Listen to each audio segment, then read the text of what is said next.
ॐ अग्नेनय सुपथाराय अस्मान् विश्वानि देववयुनानि विद्वान् युयोधस्मज्जुहुराणमेणो भूयिष्ठान्ते नमोक्तिं विधेम। पुष्पांजलि भावांजलि। ध्यानमूलं गुरुर्मूर्तिं पूजामूलं गुरुपदम् मंत्रमूलं गुरुर्वाक्यं मोक्षमूलं गुरुकृपा मोक्षमूलं गुरुकृपा। हमारे मंचस्थ अतिथियों का स्वागत हो रहा है। एक बार तालियों के माध्यम से स्वागत करते हैं हमारे मंच के सम्मुख भी पधारे सभी वरिष्ठों का। आइए सभी अपने स्थान पर खड़े रहेंगे। देव संस्कृत विश्वविद्यालय के कुल गीत का हम सभी सस्वर गान करेंगे। हमारे लक्ष्य और उद्देश्यों का बोध कराता है यह कुल गीत। कुल गीत प्रारंभ।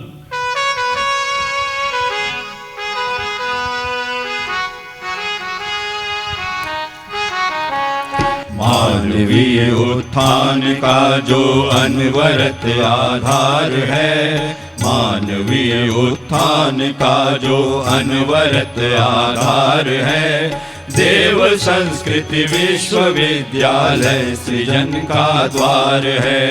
देव संस्कृति विश्वविद्यालय सृजन का द्वार है।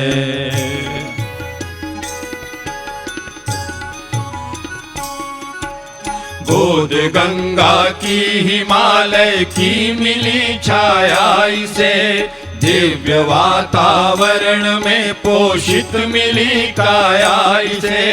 कुल पिता का है बरसता स्नेह संरक्षण यहाँ, कर्म की मिलती उन्हीं से प्रेरणा हर क्षण यहाँ, कर्म की मिलती उन्हीं से प्रेरणा हर क्षण यहाँ। कुल जनन की दिव्य मृदु ममतामयी रसधार है, देव संस्कृति विश्वविद्यालय सृजन का द्वार है। देव संस्कृति विश्वविद्यालय सृजन का द्वार है।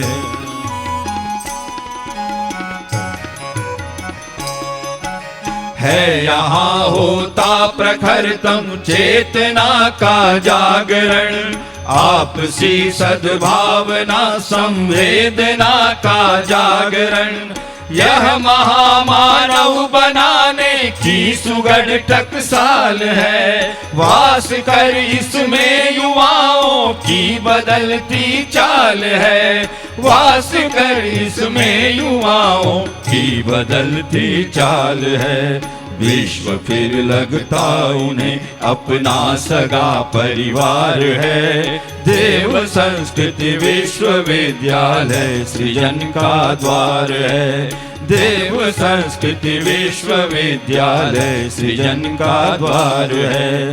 मानवीय उत्थान का जो अनवरत आधार है, मानवीय उत्थान का जो अनवरत आधार है, देव संस्कृति विश्वविद्यालय सृजन का द्वार है। देव संस्कृति विश्वविद्यालय सृजन का द्वार है। देव संस्कृति विश्वविद्यालय सृजन का द्वार है। धन्यवाद। स्वागत के क्रम में हम माननीय कुलपति महोदय, प्रतिकुलपति महोदय से निवेदन करेंगे, प्रार्थना करेंगे कि आज के कार्यक्रम के हमारे मुख्य अतिथि आदरणीय श्री सी रविशंकर जी का स्वागत अभिनंदन करें और हम सभी अपनी तालियों के माध्यम से एक एक ताली जब बजती है और चेहरे पे मुस्कान जब आती है तो हर हाथ लग रहा है और स्वागत हो रहा है हमारे मंचस्थ अतिथियों का। डॉक्टर अनिल तिवारी जी, कुलाधिपति महाकौशल विश्वविद्यालय जबलपुर साथ में पधारे हैं, उनका भी स्वागत, उनका भी अभिनंदन। अपनी हॉस्पिटैलिटी और अपनी तालियों के माध्यम से आप सब इसमें प्रतिभाग कर रहे हैं, बहुत बहुत धन्यवाद। मंचस्थ अतिथियों से निवेदन है कृपया अपना स्थान ग्रहण करें। आप सभी से भी निवेदन है कृपया अपना स्थान ग्रहण करें। साथियों, विश्व में प्रतिदिन अनेकानेक सेमिनार, वर्कशॉप, कॉन्फ्रेंसेस का आयोजन होता है, लेकिन कैसा हो कि कॉन्फ्रेंस की जो थीम हो उस थीम को लेकर एक दिन, 2 दिन, 1 महीने, 2 महीने नहीं, वर्षों से कोई संस्थान काम कर रहा हो और उसका रिजल्ट बोलता हो। सस्टेनेबिलिटी की बात करते हैं तो ये परिसर इस क्षेत्र में दशकों से विश्व में योगदान दे रहा है। रीसेंट ट्रेंड्स की बात करें तो यही देव संस्कृत विश्वविद्यालय एक तरफ अध्यात्म की बात करता है तो दूसरी तरफ आर्टिफिशियल इंटेलिजेंस की भी बात करता है। और अखिल विश्व गायत्री परिवार के अनुभव को देखें, परम पूज्य गुरुदेव द्वारा रचित 3400 साहित्य को देखें तो हमें समझ आता है कि दशकों से जिस दिशा में कार्य किया जा रहा है उस क्षेत्र में आयोजन आज इंटरनेशनल कॉन्फ्रेंस का हो रहा है। एक बार पुनः से सभी का जोरदार तालियों से स्वागत है, अभिनंदन है। और आइए कार्यक्रम के अगले क्रम में हमारे साथ मंचस्थ पधारे अतिथि एवं हमारे सम्मुख विविध संस्थानों से पधारे हमारे सभी शोधार्थी, हमारे वरिष्ठ प्रोफेसर्स का स्वागत अभिनंदन करने के लिए शब्दों के माध्यम से हम निवेदन करते हैं हमारे माननीय कुलपति महोदय देव संस्कृत विश्वविद्यालय आदरणीय श्री शरद पारधी सर से, जो स्वयं में एक आर्किटेक्ट हैं और जिनका जीवन गुरुदेव के चरणों में समर्पित हुआ और उन्होंने अपने जीवन का सर्वस्व गुरु चरणों में समर्पित कर निरंतर कार्य किया है। आज वो हम सभी को स्वागत भाषण के माध्यम से अपनी भावनाएं साझा कर रहे हैं। श्री शरद पारधी सर।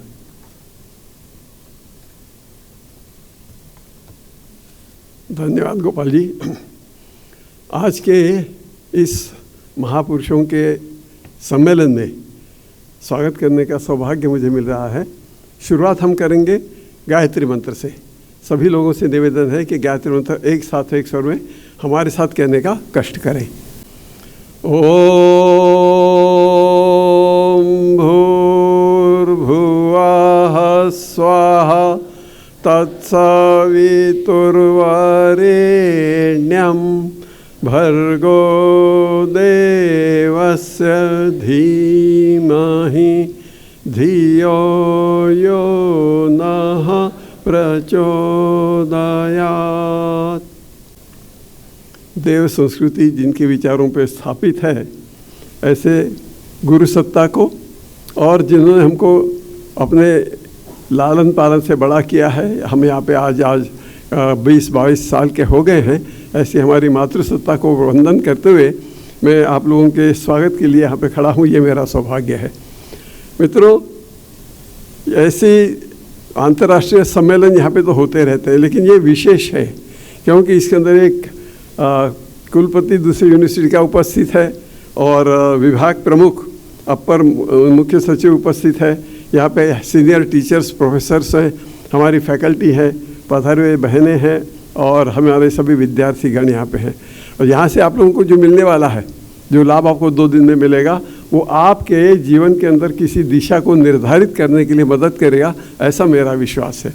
और इसी उद्देश्य से मैं सबसे प्रथम हमारे विशिष्ट अतिथि डॉक्टर अनिल तिवारी जी, माननीय कुलपति स्वामी विवेकानंद विश्वविद्यालय सागर से आपका स्वागत करता हूं। आपको मैं हमारे मुख्य अतिथि और उद्बोधन करने वाले श्री रविशंकर जी, अपर मुख्य निर्वाचन अधिकारी, अपर सचिव पर्यटन, सीईओ नागरिक उड्डयन विभाग उत्तराखंड, आपका स्वागत करता हूं। हमारे माननीय प्रतिकुलपति डॉक्टर चिन्मय जी, आपका मैं मंच पे स्वागत करता हूं। और हमारे रजिस्ट्रार साहब बलदाव जी यहाँ पे है। आप सभी लोग यहाँ पे उपस्थित हुए आत्मीयता से यहाँ पे आए हैं। आप इस यूनिवर्सिटी को अपनी यूनिवर्सिटी समझते ये मैं जानता हूँ और उसी आत्मीयता से आप यहाँ पे उपस्थित हैं। आप सभी लोगों का मैं दिल से स्वागत करता हूँ इस कार्यक्रम के लिए। ये कार्यक्रम भारतीय व्यक्ति के लिए नया नहीं है। यहाँ पे हमारा टूरिज़्म आता है, हॉस्पिटैलिटी आती है, तो भारत से दूसरा कौन सा देश हो सकता है सारी दुनिया में जो अपनी विशेषता बगैर बताए व्यक्त करता है। और यही हमारी विशेषता रही है। हमारे टूरिज़्म के जो सस्टेनेबिलिटी एंड रिसेंट ट्रेंड्स वगैरह वगैरह जो विषय दिए हैं वो अलग चीज़ है, लेकिन हमारी विशेषता को हमको लोगों को बताना है। हम किस चीज़ में विशेष है, हम अपने स्वागत करने के लिए, हम आत्मीयता बिखेरने के लिए, हम यहाँ पे ट्रेनिंग वगैरह ठीक है, सस्टेनेबिलिटी ठीक है, लेकिन हमारी जो परंपरा है उस परंपरा को याद करने के लिए हम लोग यहाँ पे आए हैं। और उसी दृष्टि से आप सभी लोग अपनी आत्मीयता से यहाँ पे उपस्थित है, मैं आपका दिल से स्वागत करता हूँ। और इस 2 दिन के सम्मेलन में यहाँ से जो प्राप्त होगा यहाँ के हमारे विद्यार्थियों को और शिक्षकों को, वो एक अनुपम चीज़ होगी, ऐसा मेरा विश्वास है। इसी शब्दों के साथ में मैं अपनी जगह लेता हूँ। ओम शांति ही शांति ही शांति। हम हृदय से आभार करते हैं, धन्यवाद करते हैं माननीय कुलपति महोदय का। एक प्रज्ञा गीत की पंक्ति है कि अब तेरा दुख दर्द हृदय का माँ हमने पहचाना, इसीलिए तो पहन लिया है यह केसरिया बाना। ये जो बासंती बाना है, ये जो पीले रंग का अपना महत्व है, अनेकानेक गुरुदेव से जुड़ने वाले, उनके विचारों से प्रभावित होने वाले शिष्यों ने इसे धारण किया और एक नई दिशा की ओर वो बढ़े। और आज ये हम सभी का सौभाग्य है कि हमारे बीच डॉक्टर अनिल तिवारी जी यहाँ पर उपस्थित हैं, जो कि फाउंडर, वाइस चांसलर और एमडी रह चुके हैं स्वामी विवेकानंद विश्वविद्यालय सागर के, और वर्ष 2021 में स्थापित महाकौशल विश्वविद्यालय जबलपुर के वो कुलाधिपति हैं। गायत्री परिवार के अनन्य आत्मीय हैं, अपने हैं, और परम पूज्य गुरुदेव ने अपने अंग अवयवों को पूरे विश्व में कहाँ कहाँ किस भूमिका में पहुँचाया है, उसके एक अनुपम उदाहरण है। तो आज के इस विशिष्ट अवसर पर हम निवेदन करेंगे डॉक्टर अनिल तिवारी जी से कि वे कृपया हम सभी को विशिष्ट अतिथि उद्बोधन के माध्यम से संबोधित करें। आदरणीय अनिल तिवारी।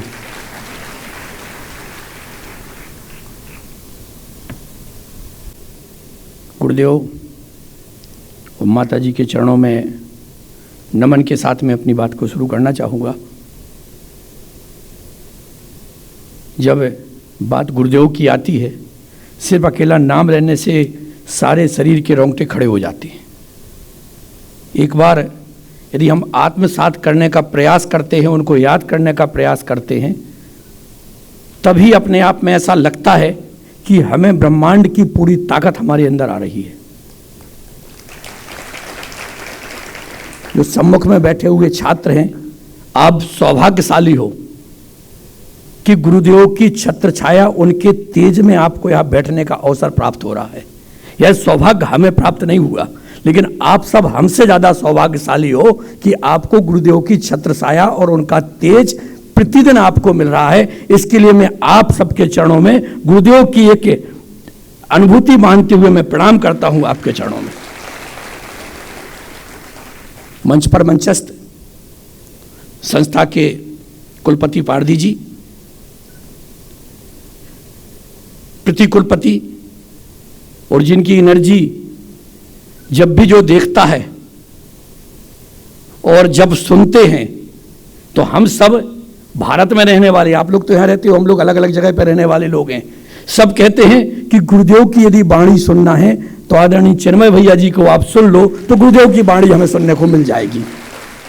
मैं विवेकानंद विश्वविद्यालय में रहा, लेकिन विवेकानंद जी को देखा तो नहीं है, उनकी सिर्फ साहित्य को पढ़ा है, लेकिन उनकी वाणी कैसी रही होगी वो चिन्मय जी को हम सुन लेते हैं तो लगता है ऐसी वाणी उस समय उनकी रही होगी, ऐसा हम लोगों को अनुभूति हो जाती है। और आज तो बड़ा सौभाग्य का दिन है कि 2 दिन की जो कार्यशाला है उसके लिए हमारे बीच में श्री रविशंकर जी हमारे बीच में मुख्य अतिथि के तौर पर हैं।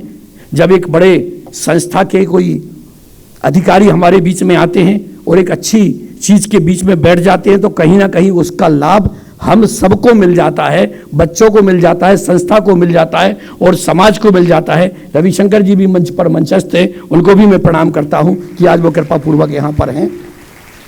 हमारे बीच में बलदाव जी भी बैठे हुए हैं, सभी मंच पर मंचस्थ सम्मुख में बैठे अधिकारी, सबको मेरा मध्य प्रदेश से मैं आया हूं, मैं आप सबके चरणों में, इस देवभूमि के प्रत्येक व्यक्ति के चरणों में मैं नमन करना चाहता हूं, प्रणाम करना चाहता हूं। आज का जो विषय है, recent trend in tourism and hospitality, यह एक ज्वलंत विषय है। हमेशा कहा जाता है समाज को यदि आगे बढ़ना है तो कितनी प्रगति समाज कर रहा है, यदि उससे एक कदम अगर आगे बढ़ते हैं, उसको हम अपने अंदर लेके आगे बढ़ने का प्रयास करते हैं, तब जाके हम पूरे समाज में अलग से दिखते हैं।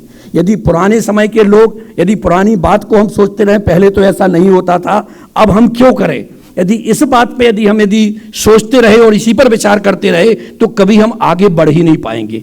कहाँ देश पहुंच रहा है, कहाँ विश्व पहुंच रहा है, कहाँ पूरा टूरिज्म की बात यदि हम करें, विषय काफ़ी लंबा हो जाएगा, तो की पॉइंट पर हम सिर्फ टूरिज्म की बात करें कि टूरिज्म कहाँ जा रहा है पूरे विश्व का। ऐसा क्या है पूरे विश्व में कि भारत की कितना धन भारत का टूरिज्म के रूप में बाहर जा रहा है। कभी इस पे विचार किया क्या? हमारा 80 रुपए के बराबर दूसरी जगह का 1 रुपये मान के चलें, 1 यूरो बात करके चलें, 1 डॉलर बात करके चलें, 80, 90, 100 रुपये तक की बात करके चलें कि जब हम 100 रुपये खर्च करते हैं तब वहाँ का 1 रुपये आता है। फिर भी हम यहाँ से लाखों रुपए लेके जाते हैं और 2 दिन 3 दिन घूम के आ जाते हैं। मैंने भी गुरुदेव की कृपा से, चिन्मय भैया के आशीर्वाद से मैंने भी पूरे विश्व में लगभग 20-25 देशों में जाके देखा, और जब देख के यहाँ लौट के आया तो मैंने कहा ऐसी कौन सी चीज विश्व में है जो हमारे भारत के अंदर नहीं है? ऐसी कोई चीज नहीं। पूरे विश्व में आप कहीं भी चले जाइए, कोई भी नई जगह पर चले जाइए, आप स्विट्जरलैंड चले जाइए, आप इटली चले जाइए, आपको जहां जाना है वहां चले जाइए, लेकिन भारत एकमात्र ऐसा देश है जहां पर हिमालय भी मिलता है, जहां पर एक तरफ आइस भी मिलती है, दूसरी तरफ समुद्र भी मिलता है, इस तरफ गोवा में बीच भी मिलता है, सब कुछ हमारे भारत के अंदर है। फिर कमी कहां रह गई? कमी रह गई इस प्रकार के सेमिनार, इस प्रकार की सोच की। एक कमी रह गई कि बाहर के लोग यहां नहीं आए, हम अपना बोरिया बिस्तरा बांध के बाहर घूमने को जाने लगे, हम टूरिज्म के लिए बाहर जाने लगे, लेकिन बाहर जाके यह सीख के नहीं आए कि ये टूरिज्म में इतने आगे क्यों, इनने क्या इनोवेशन किया कि हम सब वहां पहुंचने लगे, वो सब हमारे पास नहीं आए, ऐसा उन्होंने क्या किया? उन्होंने अपने आप को प्रचारित किया, उन्होंने अपने जो भी उनके टूरिज्म के क्षेत्र थे उन टूरिज्म के क्षेत्र को विकसित किया, और उनको जैसे जैसे विकसित करते गए और विकसित करते करते ऐसी स्थिति आ गई कि पूरे विश्व पटल पर उनके स्थान का नाम दर्शित होने लगा, दिखने लगा, और उस कारण से हम भी सब आकर्षित होने लगे। होना भी चाहिए, ये न्यू ट्रेंड्स की बात है, लेकिन हमें इस इंटरनेशनल सेमिनार के माध्यम से सर्वप्रथम हमें भारत पर क्या अप्लाई करना है, भारत में हम क्या कर सकते हैं, इसकी चिंता हमें पहले करना चाहिए।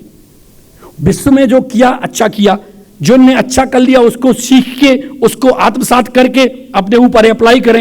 यदि अपने ऊपर हम उसको अप्लाई करते जाएंगे, अपने अंदर उसको धारण करते जाएंगे, अपने देश के ऊपर लागू करते जाएंगे, तो ऐसा समय आ जाएगा कि पूरे विश्व को यदा कदा सोचना के लिए बाध्य हो जाएगा पूरा विश्व कि हमें भारत जाना चाहिए, यदि टूरिज्म में कहीं जाना है तो हमें भारत जाना चाहिए। ऐसा दिन आ जाएगा यदि इस प्रकार से हम आगे बढ़ते रहे तो ऐसा हो जाएगा।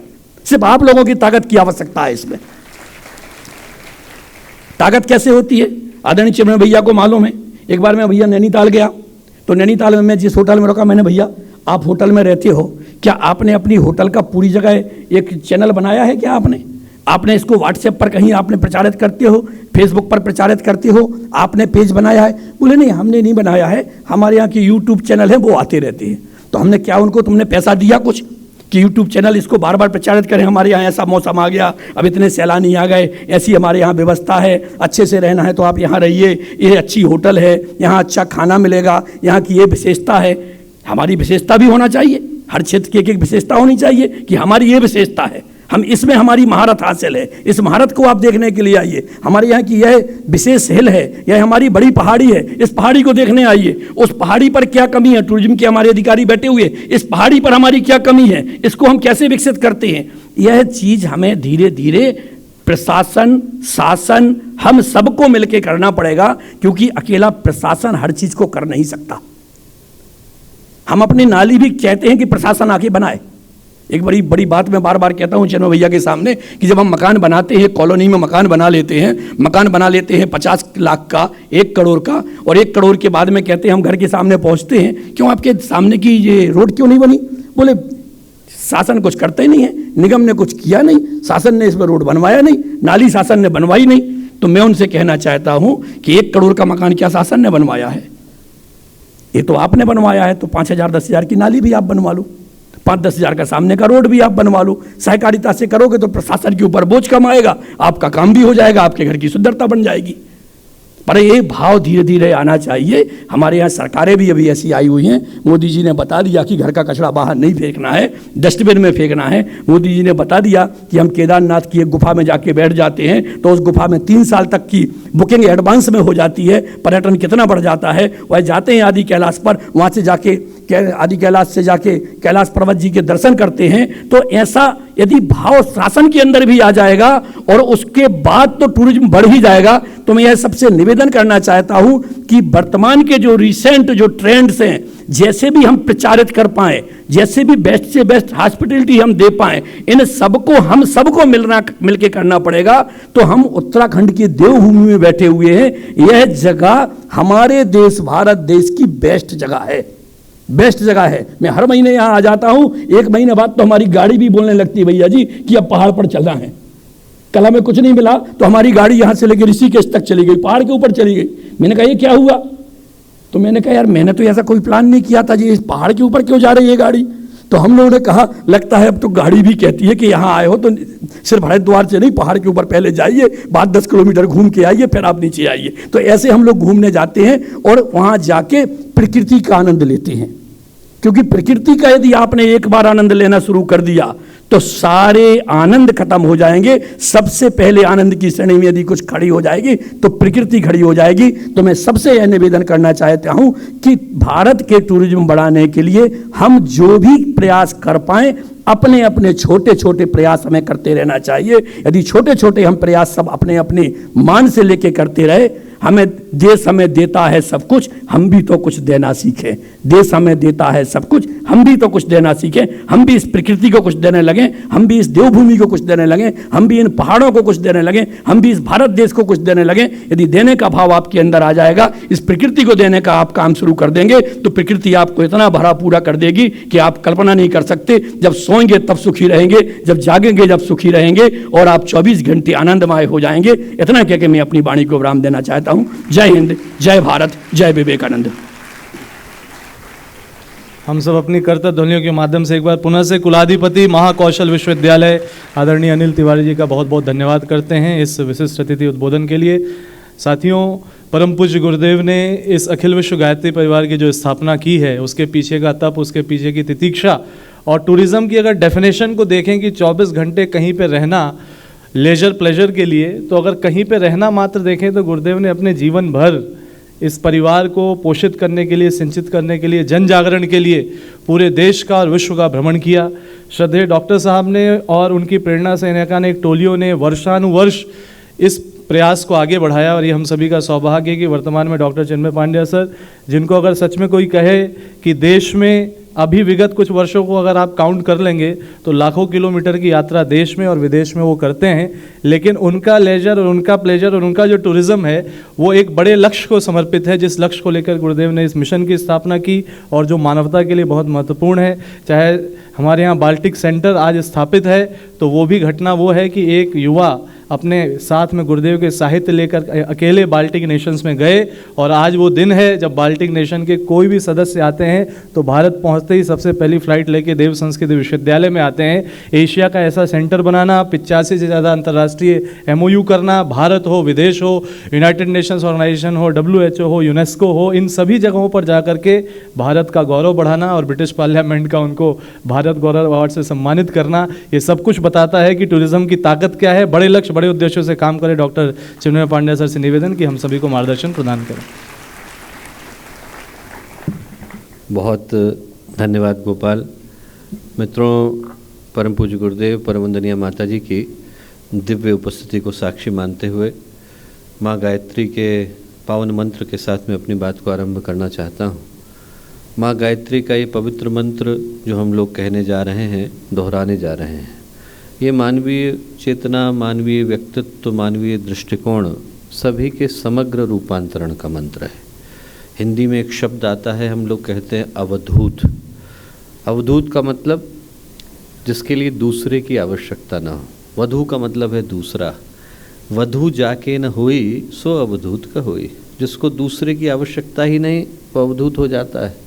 जो एक का हो गया, परमात्मा का हो गया, ईश्वर का हो गया, भगवान का हो गया, वो सबका हो जाता है। इसीलिए संत कबीर ने कहा, रे यामे क्या मेरा क्या तेरा। यामे मतलब अतिथि, रे यामे क्या मेरा क्या तेरा।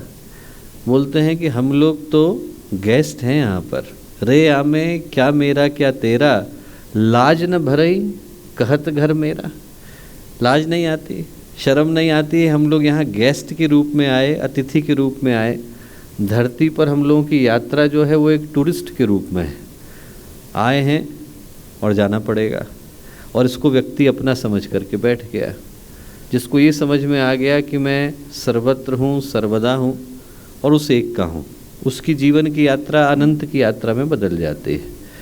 तो उस शक्ति का आवाहन हम लोग करते हैं जो उस बोध को जन्म देती हैं, चिंतन को जन्म देती हैं, सोच को जन्म देती हैं। भारतीय संस्कृति का जो आधार है माँ गायत्री, सर्व कल्याणमयी माँ गायत्री से यही प्रार्थना कि जीवन में सुख, शांति, मंगल, कल्याण का उदय हो। इस भाव के साथ माँ गायत्री का पावन मंत्र साथ साथ। ओम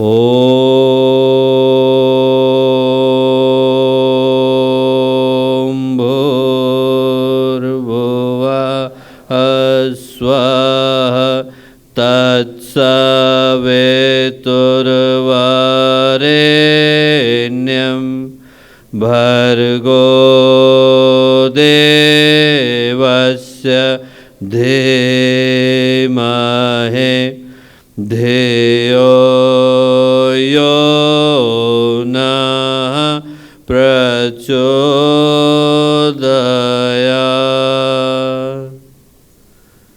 परम पूज्य गुरुदेव परम वंदनीय माता जी के दिव्य संरक्षण में आज का यह अत्यंत ही महत्वपूर्ण अवसर, टूरिज़्म के क्षेत्र में जिस सस्टेनेबिलिटी के कॉन्सेप्ट की आवश्यकता है उसको ध्यान में रखकर आज इस अंतर्राष्ट्रीय सम्मेलन का हिस्सा हम लोग बन रहे हैं। देव संस्कृति विश्वविद्यालय के मृत्युंजय सभागृह के अंदर उपस्थित हैं।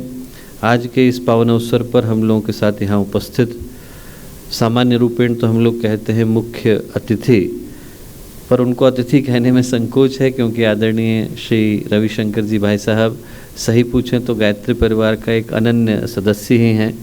नहीं तो आपने संभवतया पहले किसी सिविल एविएशन के मुख्य कार्यकारी अधिकारी को, उत्तराखंड के टूरिज़्म के हेड को, उत्तराखंड के निर्वाचन आयोग के हेड को इसी परिसर के अंदर कुर्ता धोती में प्रवेश करते नहीं देखा होगा। तो आधिकारिक दृष्टि से तो मुख्य अतिथि, पर सही पूछूं तो या सही कहूं तो इस कार्यक्रम के मुख्य यजमान आदरणीय श्री रविशंकर जी, उनके साथ अभी उपस्थित, अभी आपने जिनका बड़ा ओजस्वी तेजस्वी उद्बोधन सुना, प्रबोधन सुना, गायत्री परिवार के एक अनन्य सदस्य, महाकौशल विश्वविद्यालय के कुलाधिपति, विवेकानंद विश्वविद्यालय के कुलपति आदरणीय डॉक्टर अनिल तिवारी जी, कभी समय मिले तो उनसे आप उस कहानी को ज़रूर पूछिएगा जिसके कारण वो गायत्री परिवार के अनन्य सदस्य बने। हृदय को बदल देने वाली, जीवन को बदल देने वाली घटना। और ये बात जो उनने कही कि ये बड़े सौभाग्य का विषय है कि आप लोग यहाँ आकर के बैठे हैं। आप में से बहुत सारे विद्यार्थी तब नहीं थे जब आदरणीय अमित शाह जी का उद्बोधन यहाँ इसी सभागृह के अंदर हुआ था, और जो पहली बात उनने कही थी वो यही कही थी कि हम लोगों को जो सौभाग्य नहीं मिल पाया वो देव संस्कृति विश्वविद्यालय के विद्यार्थियों को मिल रहा है। बोले मैं बचपन से चाहता था कि हरिद्वार में आकर के पढ़ूं, गंगा की गोद के और हिमालय की छाया के केंद्र में आकर के बैठूं, और वो सौभाग्य यहाँ के विद्यार्थियों को मिला। आज उसी बात को आदरणीय डॉक्टर अनिल तिवारी जी ने कहा। तो इस कार्यक्रम के सह संयोजक, जिनको सही पूछें तो आज यहाँ पर ईश्वर की प्रेरणा और गुरुदेव का आशीर्वाद ही खींच करके लाई है, क्योंकि वो आए तो किसी अन्य कार्य से थे, पर मैं उनको यहाँ खींच करके ले आया। आदरणीय डॉक्टर अनिल तिवारी जी हम लोगों के मध्य में उपस्थित, हम सबको निरंतर प्रेरणा देने वाले आदरणीय कुलपति डॉक्टर शरद पारधी जी यहाँ उपस्थित, देव संस्कृति विश्वविद्यालय के कुल सचिव आदरणीय डॉक्टर बलदाऊ देवांगन जी यहाँ उपस्थित, देव संस्कृति विश्वविद्यालय शांति कुंज गायत्री परिवार के सभी आचार्य आचार्यगण, विभिन्न स्थानों से आए आज के इस विशिष्ट कार्यक्रम के सभी विशिष्ट अतिथिगण, अभ्यागतगण, प्रतिभागीगण, विश्वविद्यालय के विद्यार्थीगण, भाइयों बहनों और प्यारे मित्रों, आज एक बड़े ही दुर्लभ सौभाग्य का हिस्सा बन पाने का ये अवसर हम लोगों को मिला है। भारतीय अर्थव्यवस्था का आधार जिसको कहा जाता है और भारतीय परंपरा का सम्मान का केंद्र जिसको कहा जाता है पर्यटन, उसको ध्यान में रखकर एक बड़े विशिष्ट कार्यक्रम का हिस्सा हम लोग बन रहे हैं। और ये जो समय है, आज के दिन जिस चिंतन को लेकर के कार्यशाला आई है, उसमें एक प्रश्न पूछना महत्वपूर्ण हो जाता है। प्रश्न ये पूछना महत्वपूर्ण हो जाता है कि टूरिज़्म के सेक्टर से रिलेटेड जो ट्रेंड्स हैं, उससे संबंधित जो रिसर्च के डेवलपमेंट हैं, उस कार्यशाला का विश्वविद्यालय के अंदर होने के पीछे का उद्देश्य क्या है। यहाँ पर हम लोग देव संस्कृति विश्वविद्यालय में यदि कर रहे हैं तो ऐसा क्या अभिनव कर रहे हैं, ऐसा क्या भिन्न कर रहे हैं, ऐसा क्या डिफरेंट कर रहे हैं, ऐसा क्या यूनिक, ऐसा क्या एक्सेप्शनल, ऐसा क्या मौलिक कर रहे हैं, जिसको करने के लिए इस कार्यशाला का यहाँ पर घटना अनिवार्य था। यदि उस दृष्टि से सोच करके देखें तो हमें पिछले 200-300 वर्षों की मानवीय विकास यात्रा की समीक्षा और मूल्यांकन करना अनिवार्य हो जाता है। कल्पना करके देखें कि हम में से कोई व्यक्ति यदि 300 वर्ष पहले कोमा में चला गया हो और आज यदि उसकी आंखें खुलें तो अपने आसपास की दुनिया पर भरोसा नहीं कर पाएगा। मेरे मुंह के सामने क्या आ गया, ये बिजली कैसे जल रही है, लोगों के हाथ में क्या है, ये कैसे लोग एक दूसरे का फ़ोटो लेते हुए घूम रहे हैं। ये जो पिछले 2-3 सदियों का विकास और तकनीकी का विकास का क्रम है, जिस तेज़ी से इस विकास यात्रा ने जन्म लिया, वो लगभग पिछले 10,000 वर्षों की विकास यात्रा का डबल उसे हम लोग कह करके पुकार सकते हैं। इंग्लिश में एक कहावत है कि the development is like a life of a soldier, for 30 years nothing happens and then in 3 days everything changes. It's like that.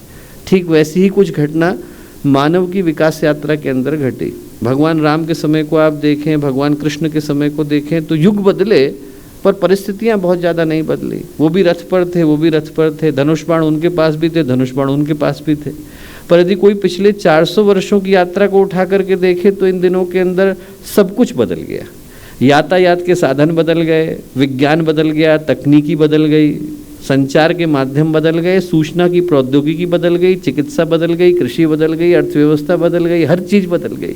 आज से 100 वर्ष पहले लोग अपने घरों से निकलते थे तो अपना श्राद्ध करके निकला करते थे कि दोबारा इसी जगह पर हमको आने का अवसर मिलेगा कि नहीं मिलेगा कौन जानता है। रास्ते में जंगली जानवर होते थे, डाकुओं का खतरा होता था, रोड थी नहीं, जाना बड़ा दुर्गम था, एक दूसरे के ऊपर भरोसा नहीं था, साथ का ही व्यक्ति कहीं हमारा पैसा लेकर के भाग न जाए, कहीं कोई CCTV नहीं था, कहीं कोई सुरक्षा नहीं थी। लोग अपने घरों से निकला करते थे तो अपना श्राद्ध करके जाते थे कि इस बात का भरोसा नहीं, इस बात का विश्वास नहीं कि दोबारा इसी गांव में इन्हीं लोगों के मध्य में आकर के बैठ पाऊंगा कि नहीं, तो अपना अंतिम संस्कार पहले ही करके जाता हूँ। और आज की तारीख में आप पूरे विश्व का भी यदि भ्रमण करके आ जाएं तो कोई अचरज की दृष्टि से देखता नहीं है कि कोई चमत्कारिक घटना घट गई है। यातायात पूरी तरह से बदल गया, संचार के माध्यम बदल गए। पहले लोग कबूतर उड़ाया करते थे, फिर अंतर्देशी चलने लगे, फिर पोस्ट कार्ड आ गए, पोस्ट कार्ड के बाद धीरे धीरे फैक्स आया, टेलीग्राम आया, बाकी के डेवलपमेंट हुए। अब तो यहाँ से चंद्रमा पर भी आपको संदेश पहुँचाना हो तो क्षण भर का वक्त लगता है। किसी चीज़ को देखने के लिए पहले लोग रेडियो का इंतज़ार किया करते थे, आज न्यूज़ आएगी। पूरे दिन भर में लोग गांव के किनारे बैठा रहा करते थे कि आज शाम को रेडियो पर न्यूज़ आएगी। फिर अखबार आने लग गए, अखबार के आते आते अब तो एक जगह से दूसरी जगह तक संदेश को पहुंचने में क्षण भर का वक्त लगता है। और ये जितने डेवलपमेंट हैं नेसेसरी थे, नो डाउट। इनके घटने के साथ साथ हमारा जीवन सुविधामय हुआ निश्चित रूप से, पर उससे बढ़कर के जो घटना घटी वो ये घटी कि इनके घटने के कारण हमारा जीवन सुरक्षित हो गया। We don't understand the importance of it, पर इसके घटने के साथ जो हमारा जीवन जिस तरीके से सुरक्षित हुआ है वो अपने आप में चमत्कार है। 1758 में एक भूकंप आया इटली के अंदर, और भूकंप से मरने वालों की संख्या तो 300 ही थी, क्योंकि इतनी बड़ी बड़ी हाई राइजेस तो थी नहीं, एक एक मंजिल के मकान थे और पॉपुलेशन भी वाइड स्प्रेड थी, तो उसके कारण मरने वालों की संख्या तो 300 ही थी। पर चूंकि रास्ते कट गए, रसद पहुंचाने की संभावनाएं खत्म हो गई, एक घटना की सूचना दूसरी जगह तक पहुंचाने में महीनों चले गए। 9 महीने के बाद जब पहली बार हेल्प उस क्षेत्र में पहुंची तो उस समय तक वहां पर 10,000 लोगों की मृत्यु हो चुकी थी। छोटी सी घटना 9 महीने के अंदर 10,000 लोगों की मृत्यु का कारण बन चुकी थी। आज एकदम भारत के, विश्व के किसी भी कोने में कोई भी घटना घटे, एक छोटे से गांव की घटना घटे, उसको पूरे विश्व में वायरल होने में क्षण भर का वक्त लगता है। और वहाँ पर सुविधाओं को पहुँचाने में, वहाँ पर सुरक्षा को पहुँचाने में, वहाँ पर संसाधनों को पहुँचाने में उतना ही समय लगता है। केदारनाथ की ट्रेजेडी आई तो केदारनाथ की ट्रेजेडी 16 जून को घटी 2013 में। 19 जून को गायत्री जयंती थी। पहली बार लोगों को पता चलना शुरू हुआ जब 19 जून की घटना घटी। शांति कुंज के अंदर 50,000 लोग थे, और जब पहले दिन रुद्रप्रयाग के जो डीएम थे उनका सुबह सुबह फ़ोन आया कि भैया जो लोग वहाँ से निकल करके आ रहे हैं वो बता रहे हैं कि बड़ी ही दुखद घटना वहाँ पर घटी है। अभी तो किसी को नहीं पता, उन्होंने कहा कि कितने बड़े स्तर की घटी है, पर जो लोग निकल करके आ रहे हैं वो बता रहे हैं कि बहुत ज़्यादा बड़ी त्रासदी अंदर घटी है। आप लोग कुछ हेल्प कर सकते हैं क्या? और आपको भरोसा नहीं होगा, शांति कुंज में 50,000 लोग थे। हर व्यक्ति ने कहा कि हम शाम का भोजन नहीं करेंगे, हमारे शाम का भोजन आप वहीं भेज दीजिए। 37,000 लोगों के भोजन का पैकेट अकेले शांति कुंज ने उस दोपहर को पहुंचवाया था। तो आप सोच करके देख, घटना घटती है, घटना की मदद पहुंचाने में, सहायता पहुंचाने में आज की तारीख में क्षण भर का वक्त लगता है। और ये जितने डेवलपमेंट है, जितने भी विकास के क्रम घटित हुए हैं, इन सब के कारण हमारा जीवन सुरक्षित हुआ, सौभाग्यशाली बना, पहले की तुलना में ज़्यादा बेहतर बना, इसमें कोई शंका नहीं। पर इनके घटने के साथ साथ जो परिवर्तन इंसान के अंदर घट रहा है वो ज़्यादा महत्वपूर्ण है। इसके घटने के साथ साथ जो व्यक्ति के व्यक्तित्व के अंदर परिवर्तन आ रहे हैं, उनको घटता देख करके कभी कभी प्रश्न आता है कि किस तरह की विरासत हम छोड़ के जा रहे हैं। जब बात सस्टेनेबिलिटी की आती है तो विरासत महत्वपूर्ण हो जाती है जो हम अगली पीढ़ी के लिए छोड़ करके जा रहे हैं। जिस तरह की लेगेसी, जिस तरह की हेरिटेज, जिस तरह का चिंतन, जिस तरह का जीवन, जिस तरह के जीवन मूल्य, जिस तरह की जीवन शैली, जिस तरह की चिंतन शैली छोड़ करके जा रहे हैं, उस पर विचार अनिवार्य हो जाता है। यदि उस दृष्टि से हम लोग समीक्षा करके देखें तो जितनी तेज़ी से बाहर का विकास हुआ, डेवलपमेंट हुआ, चीज़ें फास्ट हुई, उतनी ही तेज़ी से व्यक्ति के व्यक्तित्व का पतन हुआ। हम लोग हिंदी में दो शब्दों का प्रयोग करते हैं, एक को बोलते हैं जायदाद, एक को बोलते हैं विरासत। जायदाद मतलब इस हाथ में रखो कि उस हाथ में रखो, फर्क नहीं पड़ता। शर्मा जी के जाने के बाद शर्मा जी का मकान आत्महत्या नहीं कर लेता कि आपके बगैर रह नहीं पाऊंगा, उसमें आप बैंक को रख दो, उसमें आप शत्रु को रख दो, उसमें किसी को रख दो। शर्मा जी को फर्क पड़ता है, मकान को फर्क नहीं पड़ता। जेवर है, जायदाद है, मकान है, पैसे हैं, ये चाहे इस हाथ में रखें उस हाथ में रखें, इससे किसी को फर्क नहीं पड़ता। सिर्फ दावा करने वाले को फर्क पड़ता है। दुर्योधन ने कहा कि सुई के बराबर नोक भी बिना युद्ध के मिलने वाली नहीं है। सूच्यग्रम नैव दास्यामि बिना युद्ध न कैशव। वो सुई की नोक के बराबर जमीन को अपना समझने वाला दुर्योधन परलोक सिधार गया, जमीन वहीं की वहीं रह गई। जमीन किसी के साथ जाती नहीं, सिर्फ दावा करने वाले बदल जाते हैं। असुरों को लगता है कि हमारी है, अंग्रेजों को लगता है कि हमारी है, सबको लगता है कि हमारी है, जाति किसी के साथ नहीं। जो जायदाद है वो तो ठहरती नहीं। सिकंदर के जाने का वक्त भी आया तो उसने अपने सेनापति को बुला करके यही कहा कि कल को मैं मर जाऊं, मेरी मुट्ठी खोल देना। दुनिया को पता चलना चाहिए कि जिंदगी भर सब कुछ पाने के लिए जो सिकंदर दौड़ा, वो भी जाते वक्त खाली हाथ ही गया, लेकर के तो वो भी नहीं गया, तो लेकर के तो सिकंदर भी नहीं गया। वो जो जायदाद है वो तो बड़ी विश्वासघातनी है, ठहरती किसी के पास नहीं, भ्रम हरेक को दिलाती है कि मैं तेरी ही होने वाली हूँ। जो ठहरती है उसका नाम है विरासत। और विरासत जो है वो तय होती है हमारे संस्कारों से, तय होती है हमारे व्यक्तित्व से, चिंतन से, जीवन के मूल्यों से। संपत्ति से नहीं, संस्कृति से। संपदा से नहीं, संस्कार से। पैसे से नहीं, पवित्रता से। वैभव से नहीं, व्यक्तित्व से। पैसा तो सड़क पर पड़ा मिल जाता है, पैसा तो लॉटरी खोलने में मिल जाता है, पैसा तो अपराध करने में मिल जाता है। हमारे हाथ में कोई पिस्तौल पकड़ा दे और मैं किसी कनपट्टी पर रख दूं तो पैसा मिलेगा कि नहीं मिलेगा? मिल जाएगा। अपराध करने से भी पैसा मिलता है, पर उससे व्यक्तित्व नहीं मिलता। जो भारत का चिंतन रहा, इस बात को बताने के पीछे का कारण क्या है? बताने के पीछे का कारण ये है कि टूरिज्म को यदि हम सिर्फ मनी मेकिंग इंडस्ट्री बना करके चलेंगे तो उसमें भारत के मूल्य खत्म हो जाएंगे। जो टूरिज्म का उद्देश्य है वो भारत की दृष्टि में भिन्न हो जाता है। ठीक है कि हमारी 4.6% GDP वहाँ से आती है, ये भी ठीक है कि हम दुनिया में 7वें नंबर पर हैं, पर हमारे लिए पर्यटन की परिभाषाएं भिन्न हैं। हमारे लिए पर्यटन जितना जरूरी है उतनी जरूरी तीर्थ यात्रा भी है। ठीक है कि हमारे यहाँ ताजमहल है, पर उससे ज़्यादा गर्व का विषय है कि हमारे यहाँ केदारनाथ है। हम लोगों के लिए मूल्य का विषय ये नहीं है कि हमारे पास जो है बीच है गोवा का, हमारे लिए मूल्य का विषय ये है कि हमारे यहाँ गंगा बहती है। हम सोच करके तो देखें, हमारे यहाँ तो लंबे समय से परंपरा थी कि तीर्थ यात्रा की परंपरा थी। आप इसी जगह पे जहाँ पे हम लोग खड़े हैं, यहाँ पर यदि ऊपर चले जाएं और 10 किलोमीटर का एक घेरा खींचें तो जितनी शिव पुराण की कथा आती है वो इसी क्षेत्र के अंदर घटी थी। जिस जगह पर माँ सती ने तपस्या करी, बिलुकेश्वर में करी। जिस जगह से भगवान ने विवाह किया वो नीलेश्वर पर किया। जिस जगह से उनने दक्ष को नष्ट होते हुए देखा वो नीलेश्वर से देखा। दक्ष प्रजापति में माँ सती ने शरीर को त्यागा। जब भगवान ने अपने बाल को पटका और एक कोने से जो है चामुंडा निकली और एक कोने से वीरभद्र निकले, तो वीरभद्र का मंदिर ऋषिकेश में, चामुंडा का आप जंगल के अंदर चले जाइए, वहाँ पर पूरी की पूरी घटना यहीं पर घटी है। और आप पहाड़ के किसी भी तीर्थ को उठा करके देख लीजिए। बद्रीनाथ में जाएंगे, भगवान नर और नारायण ने तपस्या करी। केदारनाथ में जाएंगे, आचार्य शंकर ने प्राणों को त्यागा। आप हर जगह चले जाइए। रुद्रप्रयाग में पातंजलि ने योग सूत्रों को लिखा। देवप्रयाग में चले जाएंगे, भगवान राम अपने शरीर को त्याग करके गए। ऐसा कोई स्थान ही आपको नहीं मिलेगा जहाँ पर उस जगह के पीछे एक कोई पौराणिक, आध्यात्मिक, ऐतिहासिक विरासत न खड़ी हो। हम लोगों के हिस्से में क्या आता है? हम लोगों के हिस्से में आता है कि उस विरासत को हम लोग सुरक्षित रखें और आगे की पीढ़ी के लिए छोड़ करके जाएं। ये बड़े दुर्भाग्य का विषय है। आप लोग जो बच्चे यहाँ पर लिथुआनिया घूम करके आए हो करके आए उनसे आप पूछ करके देखना। लिथुआनिया के साथ हम लोगों का घनिष्ठ संबंध है, विद्यार्थी निरंतर क्रम में जाते हैं।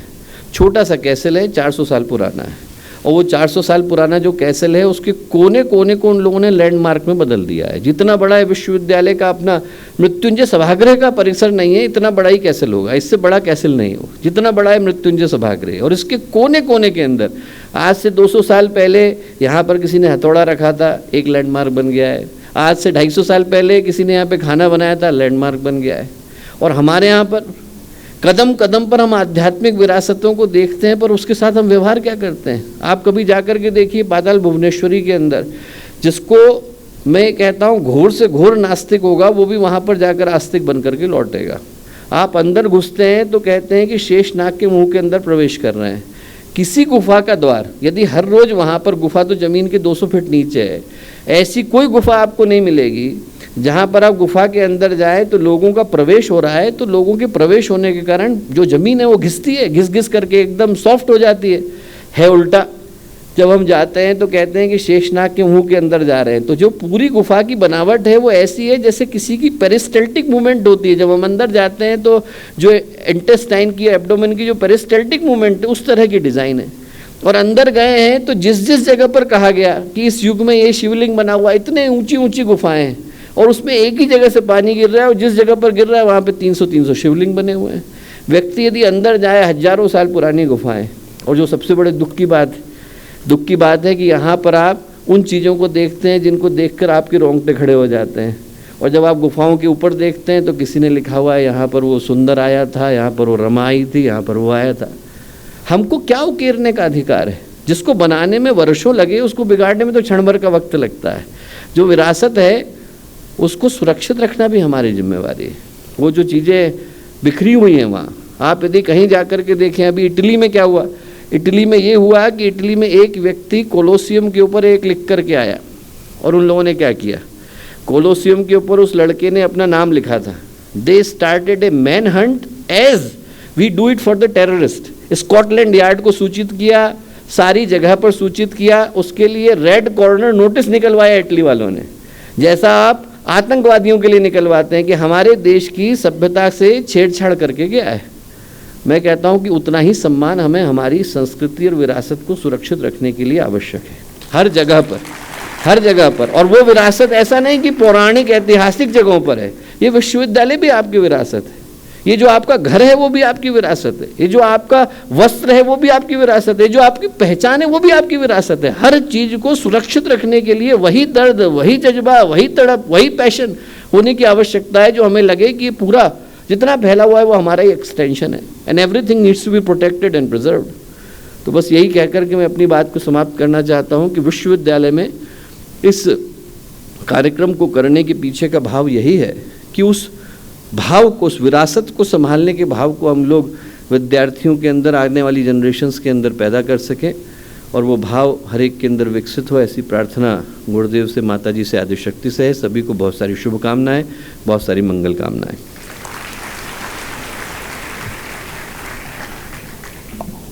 वैश्विक अनुभवों युक्त और संस्कृति से जुड़ा हुआ ये विशिष्ट संदेश अपने आप में निश्चित ही टूरिज्म सेक्टर उससे जुड़े हमारे विद्वानों को एक नई दिशा में प्रेरित करेगा। एक बार पुनः से आदरणीय प्रतिकुलपति महोदय का धन्यवाद करते हैं हम सभी। और आज हम सभी का सौभाग्य है कि आज के इस आयोजन में, जैसा कि आप जानते हैं कि आईएएस की कठिनतम परीक्षा को वर्षों पहले उत्तीर्ण कर जिन्होंने अपना करियर आरंभ किया, सेवा के भाव से वर्ष 2009 से के बैच के आईएएस के रूप में जिन्होंने कार्य आरंभ किया, और ये हम सभी का सौभाग्य रहा कि हरिद्वार को भी उनका नेतृत्व मिला, उनका अनुभव मिला। और आज आप देख सकते हैं कि उत्तराखंड जैसी देवभूमि के जो बड़े महत्वपूर्ण विभाग हैं, एक एक करके उनकी प्रखरता, उनका अनुभव, उनकी पवित्रता है, जो उनकी जिम्मेदारियां बढ़ती जा रही हैं। और उस बढ़ती जिम्मेदारी के साथ कहीं एक और वो अपर मुख्य सचिव निर्वाचन आयोग हैं, तो पर्यटन के अपर सचिव हैं, और साथ ही साथ सीईओ नागरिक उड्डयन विभाग हैं, और आने वाला भविष्य। और हम सब इस अनुभव के साथ आपको देखते हैं कि आपके ऊपर भारत की और बहुत महत्वपूर्ण जिम्मेदारियां आपके व्यक्तित्व और आपके इतने विशद अनुभव के कारण आपको मिलने जा रही है। हम सभी का सौभाग्य। आज के मुख्य अतिथि आदरणीय श्री सी रविशंकर जी से हम प्रार्थना करते हैं कि वे आज के इस अवसर पर हम सभी को संबोधित करें। आदरणीय श्री सी रविशंकर जी।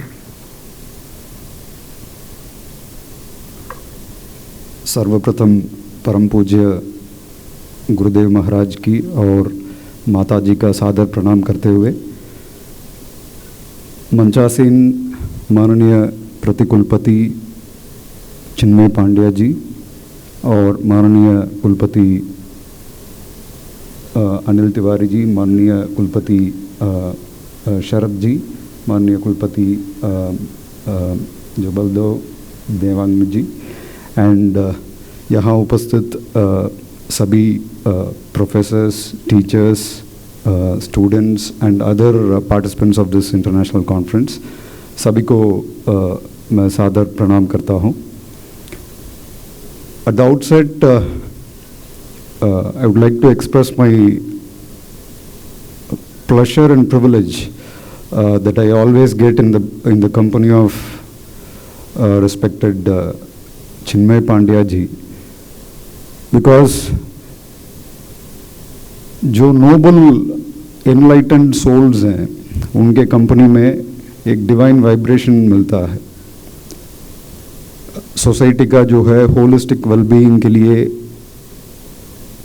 जो अपना लाइफ को जो डेडिकेट करते हैं, ऐसे नोबल सोल्स के वजह से हमारा जो सोसाइटी आज भी एक अच्छे एथिक्स के साथ हो रहा है. एक्चुअली देखा जाए तो आज इस सोसाइटी में सबसे बड़ा जो लैक होना है या जो सबसे बड़ा जो चीज़ हम मिस करते हैं, लैक करते हैं, वो एथिक्स है. वो एथिक्स को आज भी जीवित रखना, पुनर्जीवित करना, ये सभी जो है कुछ विशेष पीपल, विशेष संस्थाओं के माध्यम से वो होता है. तो ऐसे नोबल सोल्स को हमेशा हम सभी को जो है रिकग्नाइज करके उनको जो है उनका एफर्ट्स में हम भी थोड़ा सपोर्ट करेंगे तो I think this is good for the entire society. तो इसलिए like when ever I am here I feel very happy and privileged. I feel very happy due to that divine vibration. So thank you for inviting me and giving me this opportunity. आज जो topic है जो sustainable tourism, what are the challenges, what are the opportunities and what are the various innovations that are happening in this particular field, इसके संबंध में हम विचार विमर्श करने के लिए सभी जो है यहाँ आए हैं.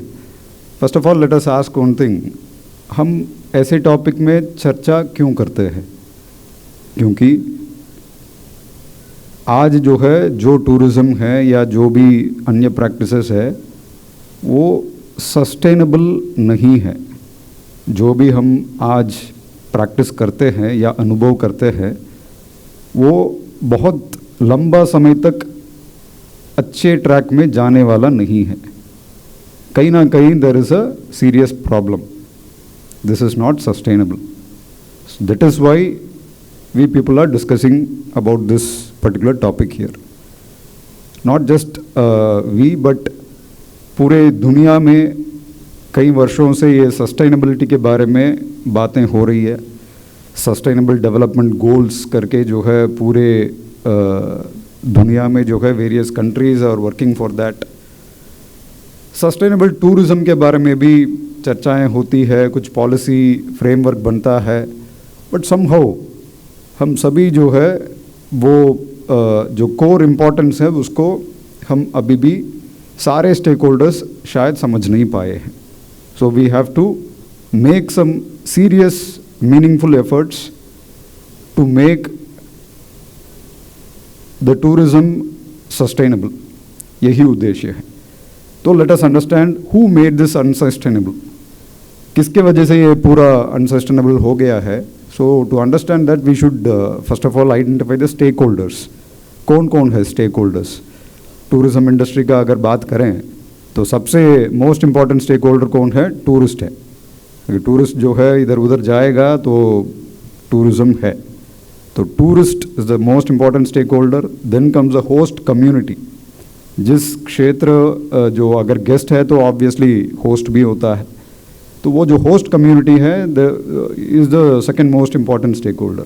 इसके अलावा there are many other stakeholders right from the government, non governmental organisations and multiple other stakeholders are there. ये स्टेक होल्डर्स ही इस पर्टिकुलर जो टूरिज्म फील्ड को अनसस्टेनेबल बना दिया है. अगर आज जो है प्लास्टिक वेस्ट के बारे में बात करते हैं, डिसास्टर के बारे में बात करते हैं, तो ये प्लास्टिक वेस्ट कौन फेंकता है, कौन ये पोल्यूट करता है? अगर काफ़ी पोल्यूटिंग व्हीकल्स जो है हम ज़्यादा चला रहे हैं, हु इज़ डूइंग दैट? अगर जो है हम पूरा पहाड़ को काट करके अनसस्टेनेबली जो है काफ़ी पेड़ों को काट के अगर कोई डेवलपमेंट पे, मतलब डेवलपमेंट गलत नहीं है, अनप्लान्ड एंड जो गलत तरीके से जो डेवलपमेंट करते हैं वो गलत है. तो ये सभी करने के पीछे क्या है? Ultimately we are the stakeholders, कोई और नहीं है. प्रत्येक व्यक्ति जिम्मेदार है. प्रत्येक व्यक्ति जो द सोसाइटी में जो एथिक्स लैक कर रहे हैं करके हम बोल रहे थे, वही बात है कि जो है if we don't understand this today, if we are going to go as if there is no tomorrow, obviously there won't be any tomorrow. ये जो है होने वाला सच है. तो इसलिए it is high time that we realize this. Fine. So जो especially when we talk about Indian culture, हमारे लिए जो है ये कई ज़माने पहले यहाँ पे वासुदैव कुटुंबकम का जो फ्रेज़ है हम लोगों ने कॉइन किया है. हम लोगों ने उसको, हमारा सोशल इथोस में ये इनबिल्ट है, सभी को जो है एक फैमिली की तरह ट्रीट करना गेस्ट्स को. मैं तमिलनाडु से बिलोंग करता हूँ. तमिलनाडु में भी एक फेमस लिटरेचर में जो है ये मेंशन किया है, यादुम ऊरे यावरुम केलिर. Even honourable prime minister sir mention this in one of the forums. यादुम ऊरे यावरुम केलिर का मतलब Yadum Ure, every single place is your own place. It is as if it is your own hometown. Yavarum Kelir, matlab, it is like every person is your relative. Everyone is connected. So, ये जो ethos है, ये जो values है, हमारा system में already inbuilt है. बीच में हम गायब हो चुके हैं, बीच में जो है हम सब कुछ भूल चुके हैं. इस वजह से क्या हो रहा है कि जो भी हम कर रहे हैं, सिर्फ लाइक अगर प्लास्टिक वेस्ट थ्रो करते हैं, we least bother about the impact that it is going to create. हमें पता नहीं है कौन इससे जो है किसको नुकसान होने वाला है, who is going to get affected. We are least bothered, we are least concerned आज की डेट में. This is the core cause of everything. So when we discuss about the tourism part again,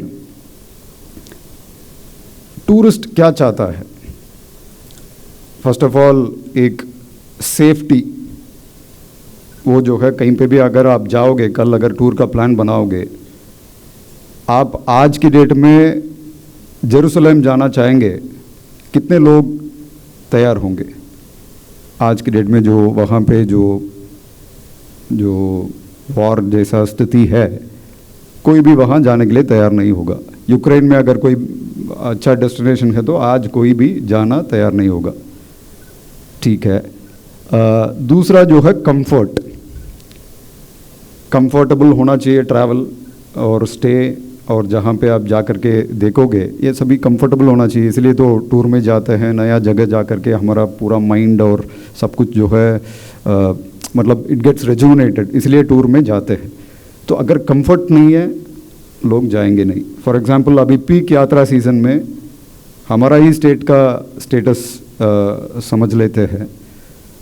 कभी कभी जो है 4 घंटे 5 घंटे भी लोग केवल ट्रैफिक में फंस जाते हैं, specially after landslides and during this monsoon season. इतना ट्रैफिक है, पूरा जो है 4 धाम everywhere it is packed. But क्या है कि rather than going to the destination and enjoying and क्या कहते हैं, जो टूर का पर्पस है वही अफेक्ट हो जाता है अगर आप सड़क में ही 4-5 घंटे खराब करते हो. तो फिर क्या होगा कि the tourist won't come back again. He will next time when he gets an opportunity वो सोचेगा कि उसका ज़्यादा जो यहाँ का जो टूरिज्म प्लेस में जो डेस्टिनेशन में जितना उनको अनुभव आया उससे ज़्यादा याद आएगा 4-5 घंटे मैं पिछले बार ट्रैफिक में फंसा रहा. So the comfort, safety, comfort, and ultimately the experience that any tourist is going to get from out of a destination. So these three things are going to ultimately matter. तो ये 3 चीज़ जिस तरीके से हम जा रहे हैं वो शायद भविष्य में हमारा जो एंटायर मॉडल्स जो है अनसस्टेनेबल होकर के हमारा लाइवलीहुड को अफेक्ट करने वाला है. सो वी हैव टू इस प्रकार का फोरम्स में डिस्कस करने के बाद we have to come out with certain kind of recommendations, certain action plan. उसके बाद जो है हमें कोशिश करना है मल्टीपल अप्रोचेस अडॉप्ट करते हुए कि चाहे पॉलिसी मेकर अच्छा पॉलिसी बना लें, ग्राउंड लेवल में इम्प्लीमेंटर्स जो है वो अच्छे ढंग से इम्प्लीमेंटेशन करें और प्रत्येक टूरिस्ट अपना जिम्मेदारी समझ लें, रिस्पॉन्सिबल टूरिज्म करें, होस्ट कम्युनिटी क्या क्या मेजर्स अडॉप्ट करना है वो सीख लें. इस प्रकार का एक आउटकम आना चाहिए ये डिस्कशंस के बाद. It should not be like एक बार डिस्कस कर लिया. जनरली हमारा पब्लिक का एक एटीट्यूड रहता है कोई भी अगर चीज़ों पे डिस्कस करते हैं तो we have a very short lived memory. बहुत जैसे व्हाट्सएप में कोई फॉरवर्ड आ गया, न्यूज़ पढ़ लिया, बड़ा मतलब we show our passions, we show our emotions, but अगले मिनट में ही जो है उसको बोल करके अगला नेक्स्ट एक्टिविटी में बिजी हो जाते हैं. So we should not be like forgetting this because this is about your future and about your future generations.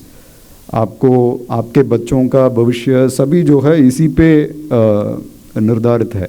So let us be very serious about what we are going to discuss and what we are going to act upon in the future. So tourism as such, it is a kind of a factor that has multiple impacts on the economy. अगर हम अर्थव्यवस्था के बारे में बात करेंगे, tourism has a multiplier effect. एक destination अगर बन गया, एक अच्छा डेस्टिनेशन, जैसे फॉर एग्जांपल कल ऑनरेबल प्राइम मिनिस्टर सर वहाँ ओम पर्वत, आदि कैलाश उस एरिया में जाकर के दर्शन किए हैं. तो अभी से लेकर के वी कैन फोरसी दैट बहुत भीड़ वहाँ बहुत आने वाले हैं. बहुत एंटायर कंट्री में जो है लोग काफ़ी मात्रा में उस एरिया में आने वाले हैं. जैसे लास्ट टाइम माननीय प्रधानमंत्री जी ने वहाँ पे केदारनाथ में एक गुफा में ध्यान किए. आज के डेट में वो गुफा में जो है आपको बुकिंग मिलना मुश्किल है. It's like completely booked. So people are going to come to all such unseen destinations in the future. So what we have to realize is एक जगह डेस्टिनेशन अगर अच्छे ढंग से प्रचारित अगर हो गया है उसके बाद उसका इम्पैक्ट क्या क्या है. वहाँ पे जो है अगर केदारनाथ में वो गुफा जा कर के देखना है तो कुछ लोग हेलीकॉप्टर के माध्यम से फ्लाई करेंगे. यहाँ पहुँचने के लिए चाहे आपका फ्लाइट से आएंगे, ट्रेन से आएंगे, बस से आएंगे. फिर यहाँ एंटायर रोड में जाते वक्त जो है कई सारा जगह में रुकेंगे, खाएंगे. ये सभी जो जितना जो इकोनॉमी उससे बूस्टअप होता है, कई लोगों का रोज़गार देता है, कई लोगों का आजीविका चलता है. तो tourism is such a huge potential वाला एक विषय है. तो मल्टीपल इम्पैक्ट करता है. तो जनरली वो क्या क्या इम्पैक्ट करता है वो भी हमें समझना चाहिए. एक तो इकोनॉमिक इम्पैक्ट है, दूसरा सोशल इम्पैक्ट है. सोशल इम्पैक्ट एक्चुअली बहुत सबसे महत्वपूर्ण चीज़ है because it is connected with the community, it is connected with the society. हम लोग जो कलेक्टिवली जो अगर पीसफुली जी रहे हैं, अन्य देशों के अगर तुलना देखेंगे तो कई सारा देशों में सिविल वॉर्स चल रहा है, बड़ा स्ट्राइफ चल रहा है, पीसफुल नहीं है लोग. हमारे देश में जो है we are highly peaceful and prosperous. तो जब तक कोई चीज़ हमारे हाथ में रहता है तो उसका वैल्यू हम जनरली समझते नहीं है. तो एटलीस्ट न्यूज़ के माध्यम से जो हम लोग अन्य देशों के बारे में पढ़ते हैं या सुनते हैं तभी हमें रियलाइज़ कर लेना चाहिए कि कितने बड़े गिफ्टेड हैं हम लोग. तो ये जो सोशल इम्पैक्ट जो टूरिज़्म देता है वो भी हमें समझना है, उससे क्या अनसस्टेनेबल है उसको दूर करना है। थर्ड देखेंगे तो cultural impact, again it is connected with the community. कई सारा ऐसा चीज़ है जो कल्चरल हेरिटेज, जैसे मैं पहले बोल रहा था जो वासुदेव कुटुंबकम या जो हमारा यादमूरे यावरम केलिर, इस प्रकार का जो विषयों है हमारा हेरिटेज में है और हमारा कल्चरल प्रैक्टिसेस में कई सारा चीज़ों हैं, मगर somehow this generation we are like losing out. Maybe we are in the transition phase, कहीं ना कहीं हमारा ट्रैक बिगड़ करके हम कहीं और जा रहे थे, तो वो कल्चरल हेरिटेज में इम्पैक्ट रहता है। चौथा देखेंगे तो environmental impact which is globally seen, which is globally felt.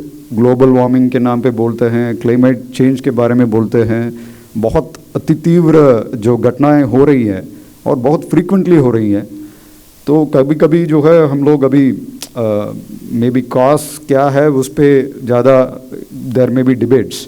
For example recent incidents at Himachal Pradesh, Sikkim में जो फ्लड्स हो रहा है, या जोशीमठ में अभी सबसिडेंस हो रहा है, इन विषयों का जो है कॉसेस क्या है ये सेपरेटली हम कोई और डिबेट कर लेंगे, मगर there are these are facts that extreme events are happening frequently. कभी कभी 100 साल में एक बार जो होने वाला घटनाएं थी तो कई सारा पीढ़ियों भूल जाते हैं कि कब जो है बहुत तीव्र भूकंप आया, कब बहुत बड़ा फ्लड आया, लोग भूल जाते हैं बिकॉज कई पीढ़ियों जो है उनको पता नहीं रहता है कि 100 ईयर्स में एक बार होता है। तो इसलिए जो है उसका वैल्यू या उसका प्रिवेंटिव क्या क्या करना है हम लोगों को पता ही नहीं रहता है, मगर आज वो लग्जरी हमारा जनरेशन के लिए नहीं है। शायद भगवान the almighty is reminding you, बार बार जो है आपको कई तरीके से जो है ही इज़ रिमाइंडिंग यू, आपको सही होना पड़ेगा वरना जो है you are in a very very serious crisis. ये जो है रिमाइंडर आ रहा है। कोविड जब आया entire world was disrupted. Tourism, क्योंकि हम टूरिज्म सेक्टर में बात कर रहे हैं, तो टूरिज्म वाज कम्प्लीटली डिसरप्टेड। वहाँ उस टाइम पे कौन कोई चाइना में कोई बड़ा डेस्टिनेशन देखने के लिए कोई जो है जाने के लिए तैयार नहीं होगा जब कोविड पीक में था। तो these things are going to disrupt the entire livelihoods of people. Livelihood जैसे मतलब जो जैसे आदरणीय चिन्मय पांडे जी ने बताया था, वहाँ जो भूकंप का जो स्टोरी बताया था, वो एक्चुअल इवेंट केवल 300 लोगों को अफेक्ट किया, बट उसका जो अन्य जो एस्पेक्ट्स है it has a huge impact. तो exactly these changes, global warming, climate change and environmental degradation, it is going to impact in a very very huge way. Let us be aware of that. उसको हम ignore बिल्कुल ना करें। और ये भी ना सोचें कि न्यूज़ में हम जब भी पढ़ते हैं कोई जो है भुज में अर्थक्वेक हो गया या जो है अभी रिसेंटली कहीं किसी देश में अर्थक्वेक हो गया, हमारे लिए ये न्यूज़ है, पेपर में पढ़ लेते हैं, 2 लाइन देख लेते हैं और पलट लेते हैं, that's all. When it happens in your own hometown, when you are part of the victim, अगर हमें कोई परिचित लोगों का अगर कोई घटना होता है, then we realise the pain. So let us think as यावरम केलिर, जो एवरीवन इज अ रिलेटिव करके अगर समझ लेंगे, then we will feel the pain. तो ये कहीं ना कहीं हमने ट्रैक खो गया है, तो उसको दोबारा लाना है। ठीक है, these are the issues, these problems we will be discussing again and again. So what are the solutions? Let us try to understand that.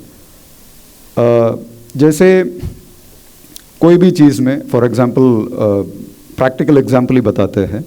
अभी तक जितना बताया, जो चैलेंजेस के बारे में बताया कि क्या क्या हमारे लिए अभी इम्पैक्टफुल है, बट जो हर चैलेंज अपने साथ में एक अपॉर्चुनिटी को भी ले आता है।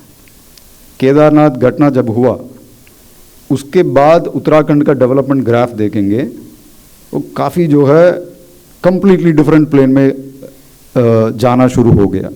काफ़ी जो है एफर्ट्स जो है क्या कहते हैं, सेफ डेवलपमेंट के तरफ सडनली जो है हम लोग बढ़ गए।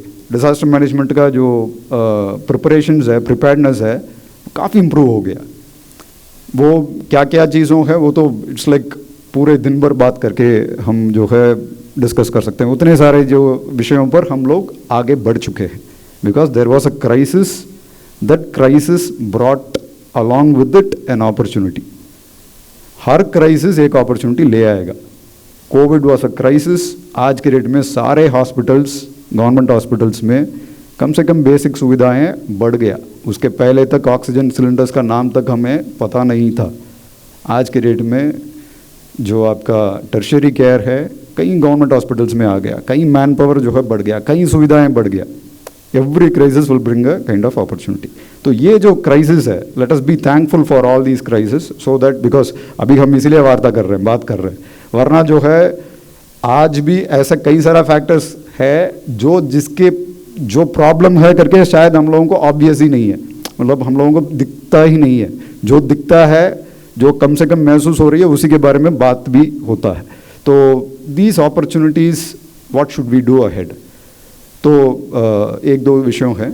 For example, if you have gone to Mussoorie, रास्ते भर में जो है आपने कई सारा दुकानें देखा होगा, मैगी पॉइंट्स देखा होगा. अभी हिमाचल प्रदेश में भी कई सारा ऐसे दुकानें थी. अभी डिसास्टर में क्या हालत हुआ, we have seen that. So all these things are teaching us one thing, that specially in fragile zones हमें जो है जो लैंड यूज़ का प्लानिंग है वो हमें इम्प्रूव करना है. अगर सड़क का जो है निर्माण करने का अगर प्लानिंग चल रही है, साथ साथ स्लोप स्टेबलाइजेशन से लेकर के सड़क का जो इंफ्रास्ट्रक्चरल डेवलपमेंट के साथ साथ जो आ रहा है, जैसे वेस्ट जो डेब्री होता है, फॉर एग्जांपल जैसे पहाड़ में सड़क काटते हैं, उसका पूरा डेब्री कहाँ जाता है, no one knows. As a common man हम लोगों को क्या है कि सड़क बन गया, मगर सड़क बनते वक्त क्या क्या होता है, वो पूरा जितना पहाड़ काटते हैं नीचे डंप कर लेते हैं. वो डंप कहाँ होता है, आपका नदियों में जाता है. फिर वो नदी का क्या होता है, वो ब्लॉक होता रहता है, प्रेशर बढ़ता रहता है, एकदम जो है कभी फ्लड आ जाएगा. तो इसके लिए जो है government has made some rules. Dumping yard बनाना पड़ता है, उसको प्रॉपर डिस्पोजल करना पड़ता है, मगर होता नहीं है. होता नहीं इन द सेंस एक्सेप्शनली मैं बता रहा हूँ, अदरवाइज जनरली उसका भी मॉनिटर करने के लिए कई सारा सिस्टम्स है. So every single infrastructure development और जो भी हम लोग इस सेक्टर, टूरिज्म सेक्टर के स्पेसिफिकली बात करेंगे, उस सेक्टर में जुड़ा हुआ विषयों पे हमें एक क्लियर कट पॉलिसी भी बनाना है. एवरी सिंगल आम आदमी को भी ये पता होना है. We have to educate people, then जो है वो कम से कम मॉनिटरिंग जो है ना वो बेहतर रहेगा. So this is one thing that we need to focus. काफ़ी मैं थियोरेटिकल जाना नहीं चाह रहा हूँ, तो I will wind up with some practical examples. एक ही एग्जांपल बोल करके जो इनोवेटिव प्रैक्टिस के तरह जो मैं आपको बताना चाहूँगा. So with that I will try to wind this up. ये जो बैलेंस करने वाला विषय है कि environmental conservation, tourism development, livelihood development, ये सभी को बैलेंस करने के लिए एक अच्छा मॉडल जो है मैंने एक बहुत दूर दराज एक इलाके में देखा था. Munsiyari, I think most of you must have heard about it. I don't no कितने लोग वहाँ जा पाए हैं, देख पाए हैं. It's like one of the most beautiful places in Uttarakhand. बहुत ही सुंदर इलाका है, बहुत दूर है यहाँ से. तो आई थिंक देहरादून से बाई रोड जाएंगे तो 15-16 या मे बी 19 आवर्स लगेगा मुझे लगता है. तो इतना दूर है, मगर वहाँ पहुँचने के बाद you can see like very beautiful, the environment is so nice. आपका पंचाचुली सामने सामने दिखता है, बड़ा जो मेडोस, जो ग्रास लैंड्स वगैरह जो है, जैसे आप पिक्चर में देखते हैं, स्विट्ज़रलैंड के बारे में सुनते हैं, एग्जैक्टली उसी टाइप का रहता है. वहाँ बड़ा क्लियर स्ट्रीम्स ऑफ वाटर, बहुत ब्यूटीफुल इलाका है. वहाँ पे क्या हुआ, एक गांव है सरमोली. सरमोली में गांव में एक कपल कहीं बाहर से आए थे.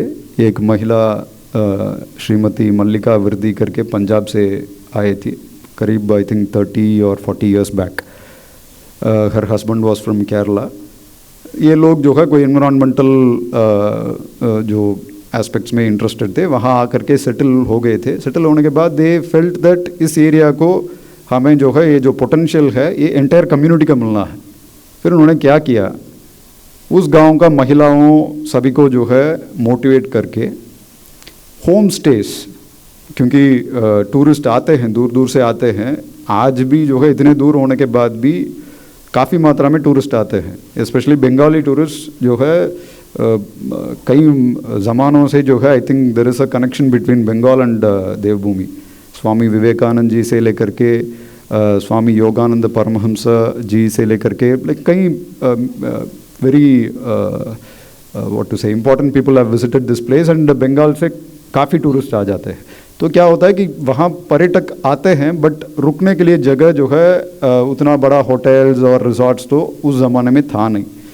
तो फिर what they did was her मकान को जो है होम स्टे के रूप में डेवलप किया। आज के डेट में हम लोग होम स्टे ये शब्द बोलते हैं, बहुत पॉपुलर हो गया, जैसे सस्टेनेबल बात भी है, मतलब there are some jargons, official jargons हो गया कि बहुत पॉपुलरली हम लोग बात करते हैं। मगर ये पॉपुलर होने के पहले there will be pioneers.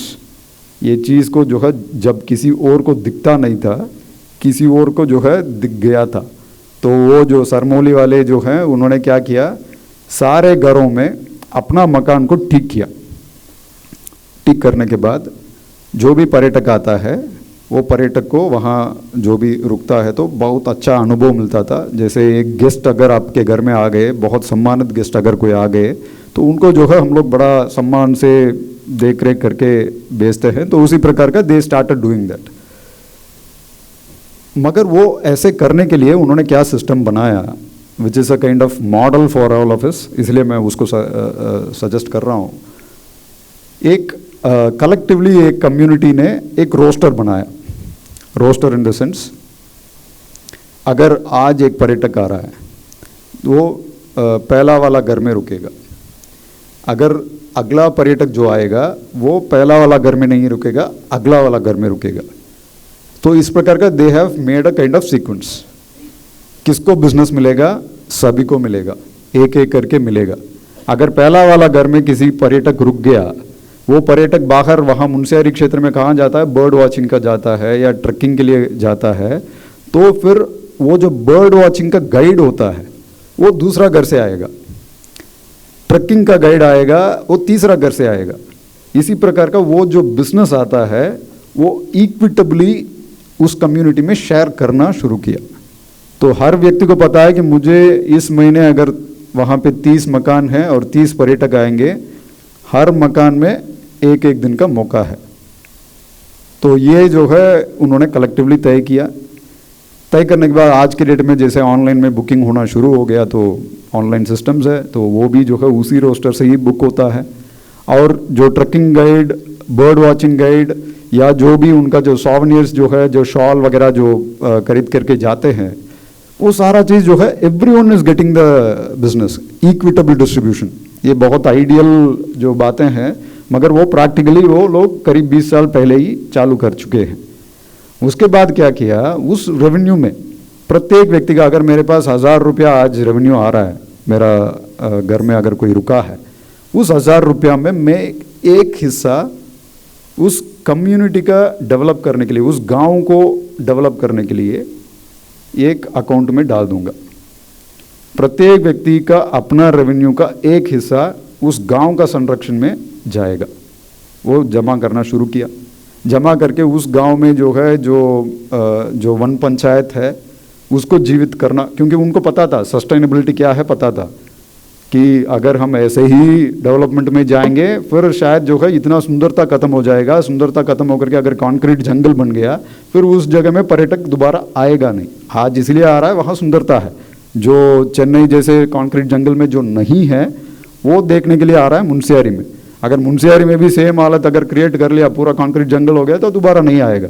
So they know the value of it. फिर उन्होंने अपना पेड़ पौधों को संरक्षण किया, अपना जो है जो भी रास्ता वास्ता को ठीक किया। उसके लिए गवर्नमेंट से उन्होंने निर्भर नहीं रहा। ये मॉडल काफ़ी समय पहले उन्होंने चालू करके वो ऐसे इवॉल्व होकर के अच्छा एक मॉडल बन करके आ गया है। So this is a kind of small village story. एक छोटा सा रिमोट गांव का एक कहानी है। This is the model that is going to करके मैं कह नहीं सकता, बट इतना कह सकता हूँ कि it's a kind of inspiration from where we have to learn. यही जो है सॉल्यूशन है। जो सस्टेनेबिलिटी क्या है करके हम बात कर रहे हैं, यही सस्टेनेबिलिटी है। Socio economic equitable development, environmental conservation, cultural heritage का कंजर्वेशन। वो लोग याक जो याक होता है वहाँ जप्पो बोलते हैं, वहाँ वो रिमोट उस इलाके में वो याक कंजर्वेशन करते हैं।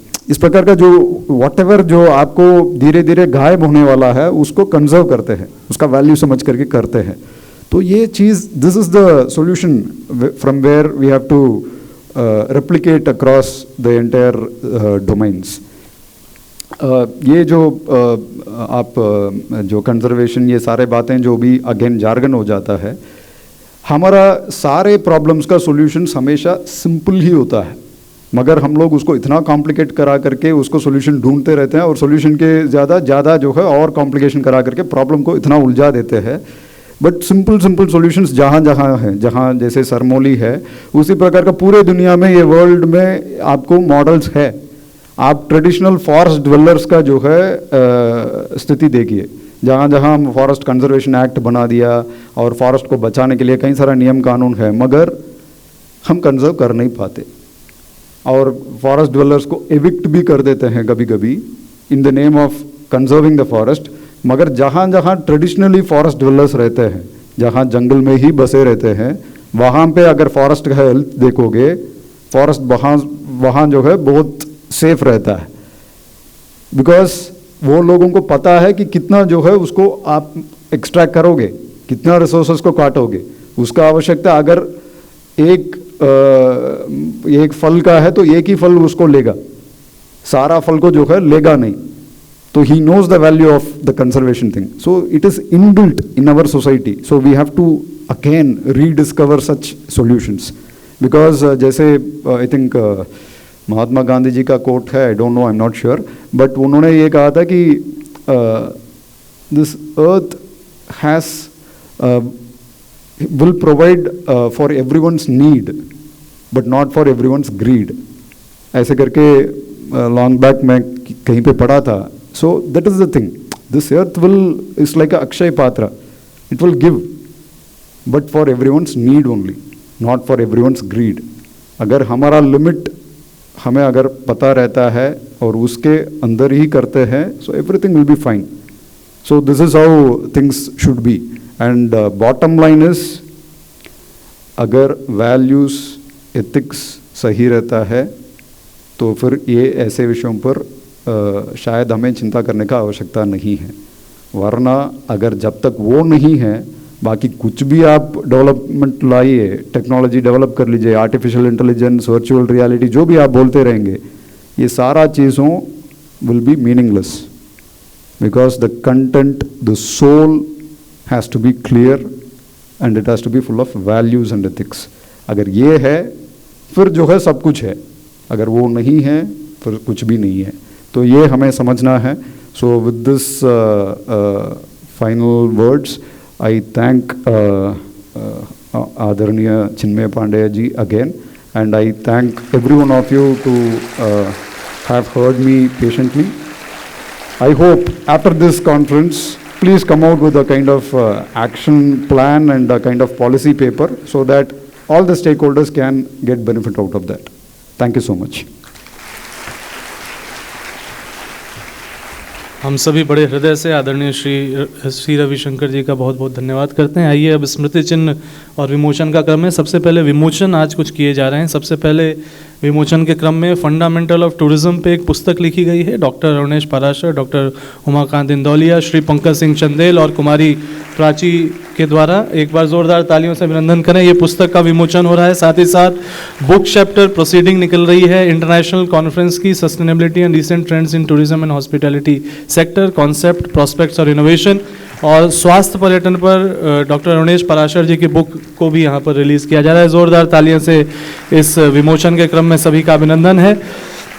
स्मृति चिन्ह प्रदान किए जाएंगे। हमारे बीच पधारे हमारे सबके अनन्य आत्मीय आज के मुख्य अतिथि आदरणीय श्री सी रविशंकर जी को, और हम सभी अपनी करतल ध्वनियों के माध्यम से हम सभी के हाथ जोड़ रहे हैं। देव परिवार बनते हैं वे जहाँ होती है देव स्थापना, और देव स्थापना का चित्र, साथ में वृक्ष गंगा अभियान का प्रतीक, यह तुलसी का पौधा हम यहाँ पर स्मृति चिन्ह प्रदान कर रहे हैं डॉक्टर अनिल तिवारी जी को। अब आप शांति कुंज वीडियो यूट्यूब चैनल देखें कभी भी कहीं भी। डाउनलोड करें शांति कुंज वीडियो मोबाइल ऐप, उपलब्ध है गूगल प्ले स्टोर एवं एप्पल स्टोर पर भी। हमारे YouTube चैनल शांति कुंज वीडियो गायत्री परिवार को सब्सक्राइब करें एवं बेल आइकन जरूर दबाएं ताकि गायत्री परिवार की विभिन्न गतिविधियों की जानकारी आपको मिलती रहे।